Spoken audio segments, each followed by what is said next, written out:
ราบที่ฟ้านั้นยังมีแสงตะเวนความหนาวเย็นปกคลุมไปด้วยหมอกหนาก็ยังมีหวังจากแสงทองที่ส่องมาให้หมอกหนาๆจางหายลบเลือนไปจะทำใจยอมรับมันไว้สักก่อนความอาวรณ์จนใจมันทอนอ่อนล้าจะบ่หวังหากอายยังบ่เห็นค่าวันหนึ่งข้างหน้าก็คงดีกว่าที่เคยเป็นพอน้องบ่แม่นน้ำฟ้าที่จะพาขึ้นสวรรค์ได้พอน้องบ่แม่นคนที่อายจะหากำไรบ่มีนิสัยให้หยอกลิ้นกินแล้วจากนี้จะบ่หวังหากอายยังบ่เห็นค่าความศรัทธาฮักจริงยิ่งคนนี้ถ้าน้ำเขาว่าเป็นเศรษฐี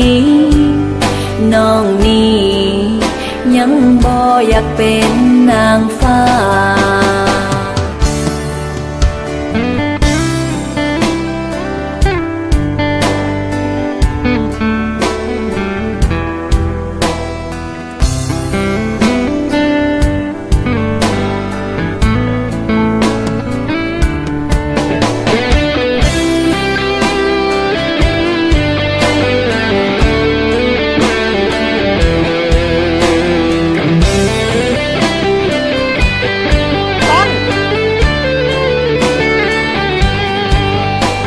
2 คน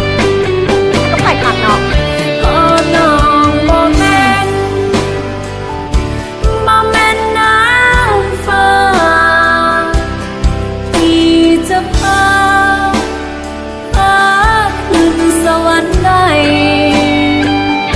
พอน้องบ่แม่นคนที่อายจะหากำไรบ่มีนิสัยให้หยอกลิ้นกินแล้วจากนี้จะบ่หวังหากอายยังบ่เห็นค่าความศรัทธาฮักจริงยิ่งคนนี้ถ้าน้ำเขาว่าเป็นเศรษฐีน้องนี้ยังบ่อยากเป็นนางฟ้า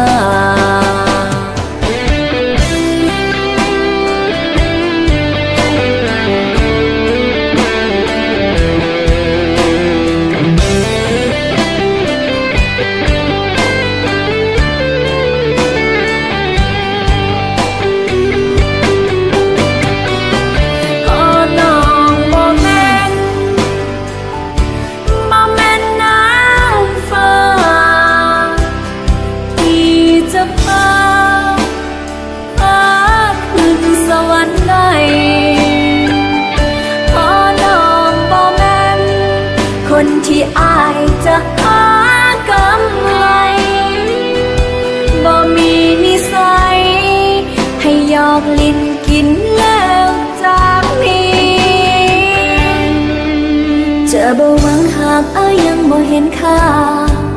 ความศรัทธาฮักจริงยิ่งคนนี้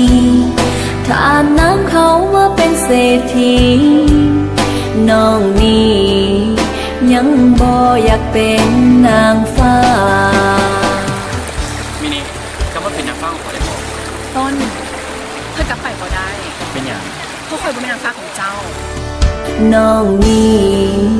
ยังบ่อยากเป็นนางฟ้า